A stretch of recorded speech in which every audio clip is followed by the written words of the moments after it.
So way back at the beginning of Sancta Familia Media, one of the very first people who was interested in our work and happy to support us was Sr Roseann Reddy. And after half a year of our new studio being launched, we're delighted to say we have Sr Roseann in the studio for the first time.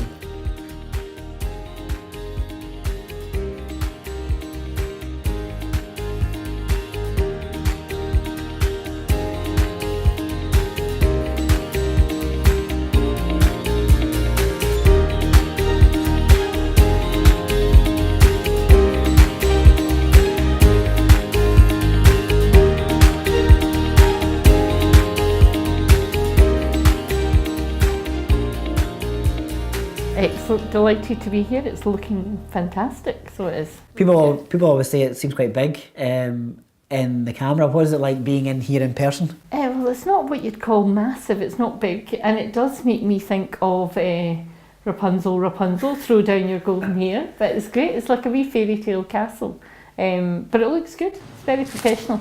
I have always, one of the reasons I've always liked Sancta Familia and supported it is because I'm very keen to have things done in the church done well and done professionally. We're not experts at doing things professionally, and as you know, I've always moaned about the fact that, you know, we don't make an effort and we don't make things look good, and I think this makes things look good.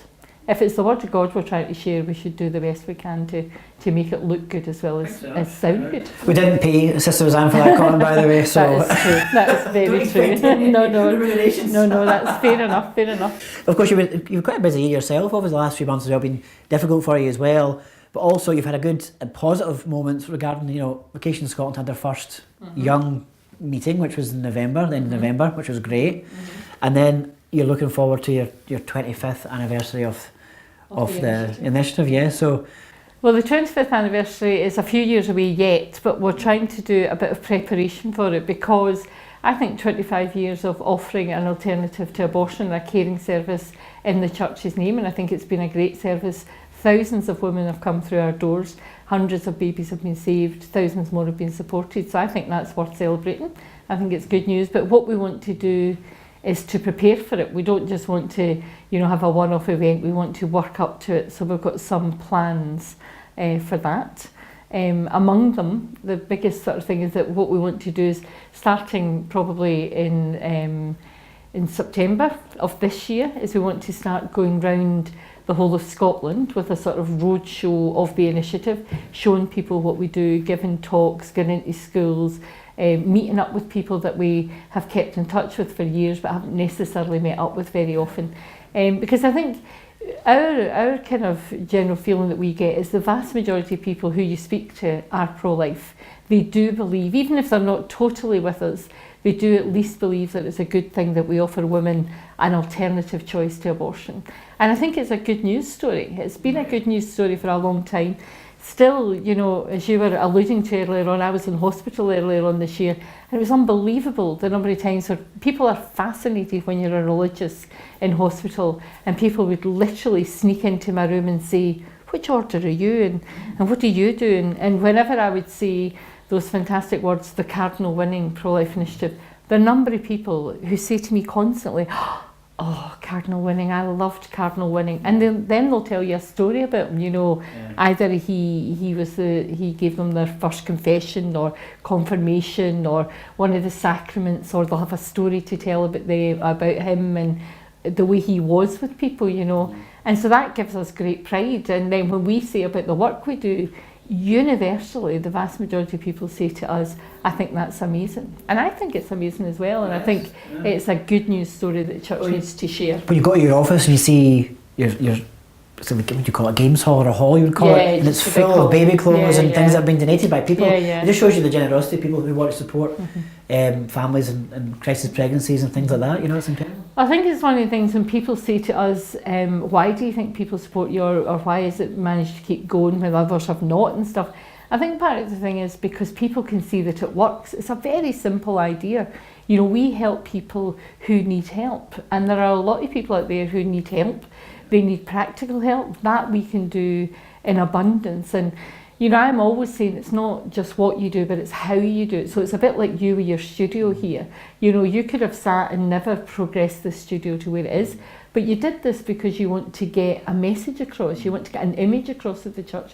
And it's the same with us. So when we give people baby clothes, it's not just a black bin bag full of second-hand clothes and expect them to be grateful. It's all prepared for them. It's all, everything is, you know, the rule is if you wouldn't put it on your own baby, don't give it to somebody else's. So everything is spotless and everything is nicely packaged and all that sort of stuff. And that makes a big difference because it says what you think about them as well as their baby, you know. So we always do added things like we give toiletries for the mum and we give a wee soft toy. You don't have to do those kind of things, but we do it because I think it speaks of an abundance of love and of care, and that's what's sadly lacking in so much of our work. I mean, it seems to dispel the myth. You know, people always say, "Oh, you pro-lifers are just pro-birth." Oh, yeah. But what you can see from your work is that you're taking that situation, that crisis pregnancy, and supporting the woman through it. Absolutely. And the child. Absolutely, and we are still in touch with some of the women who we were in touch with at the very beginning. You know, a couple of our babies have just had their 21st birthdays, which is an amazing thing, you know, and we're still in touch with those, their parents and the children, you know. I'm godmother to one of them, which is quite an amazing thing, you know. So we do try our best to kind of, it's a long-term goal that we have, and it's always been a long-term goal. And to have survived this long in the economic circumstances of today is not bad. And we do that because of the generosity of people who give us all the stuff that we need and who support us, you know. And we just think that when people see something that's positive, something that's life-giving, then that and something that's happy, you know. When you come into our building, I like to think, people smile a lot, and people are often nervous and anxious when they come in, and they can't quite believe just how nice people are to them, you know, and as we know, we're constantly hearing about the bad nuns, and we're constantly hearing about the cruel priests, and we're constantly hearing, but actually there's a wealth of people out there, religious priests, lay people in the church doing fantastic work, and we just don't hear about it, you know. But I have always said that in this country, in our wonderful country of Scotland, if all of the churches, not just the Catholic churches, but all of the denominations stop running the soup kitchens, stop running the food banks, stop running the crisis pregnancy centre, stop running the daycare centres for old people and people with disabilities, or whatever the kind of work they do. If the church stopped tomorrow, we would be in big trouble in this country. I think so. People forget that. They focus on the negative stories. There's so many, 99% of the religious and priests are so good. It's you're talking about the atmosphere at these events you hold and things. And the ladies' lunch was incredible last year, so that was a really, I think it was a record number, was it last year? Yeah, was it for the year women? before we had the 400 with them in a big city centre hotel, and that was a brilliant day. And that, I mean, again, it's because this thing that being pro-life is somehow anti-women. We're all women, you know, and our centre's always full of women. A lot of our volunteers, a lot of our helpers, all of the people we help, more or less, are women, you know, and we are pro-life. It's not that we haven't thought about it, you know. It's not that we're just, we're Catholics, so therefore we're pro-life. I would be pro-life even if I wasn't a Catholic because of the simple scientific and medical fact of life. But believing that is not enough, and that was Cardinal Winning's inspiration. At the very beginning, when I asked him why he had made the famous announcement that he made saying, you know, any woman thinking of having an abortion, don't go out, come to the church and we'll help you. And I asked him why he'd made that announcement. And it was the 30th anniversary of the passing of the Abortion Act. We've now just had the 50th. It was the 30th anniversary, and he said, I kept thinking, could these women come to us? Did they know that they could come to the church and the church would help them?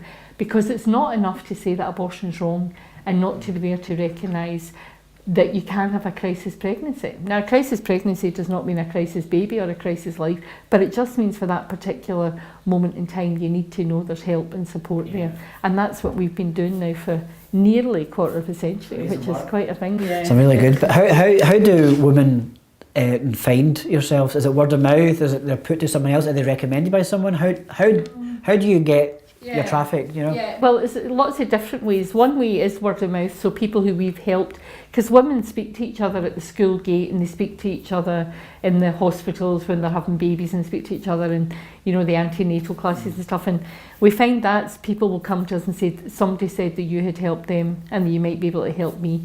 Also through family members, like, you know, my granny said, before I make this decision, I should at least speak to somebody else, or a mum or somebody like that. It's usually that, or a friend. And then we have other people who we help through as social workers, health visitors, doctors, nurses, all sorts of medical professions, schools get in touch with us, even the police get in touch with us sometimes, you know. There's a whole lot, because we've been there and because we've been established, we've been where we are, and since 2001 we've been in our centre in the south side, and so word spreads, and you know, people, what we find is there's a lot of people who work in healthcare who move around a lot, and so when they move around to another place and then somebody comes up against this, they say, well, I know people that can help them. And because of how we treat people, I think, so we get a lot of people who come to us and they're quite nervous, and they're quite not sure about us, and they're not very favourable to the church, you know, and but when they see the care that we give to women, regardless of the woman, you know, the vast majority of people we help are of no faith, if any. You know, sometimes they'll say to us, you know, my granny's a Catholic, and I'm like, lucky you, I hope she's nice. And or you know, they'll say I was baptised a Catholic, but I've never practised, and you say, oh, there's time yet, you know. But it's not an issue for us. We help anybody regardless. But I think it's just that word of mouth really spreads, and people begin to hear good things about you, and they see that, you know, if you do the same thing, if you have that constancy and people see that, then I think that is what encourages people to then say, why don't you just go along and see them, you know. And most of them have no idea who we are when they come, you know, and don't care. Exactly, and they don't care, you know, they just are looking for help, and if we can help them, they're happy to take the help. So, well, you heard Sister Roseann. If you know someone who is in a crisis pregnancy, is struggling and needs help, then number one point of contact is definitely the sisters of the Cardinal Winning Pro-Life Initiative in Glasgow. We'll put details on the post where you can find them, and we're glad to see you back on your feet, Sister Roseann. Nice to be back. Thank God you're back, doing some good work again. It's good to be back. I'm going nowhere. I'm back for a long time. That's good to know. So hope to have you back in the studio at some point soon as well. Brilliant, thank you.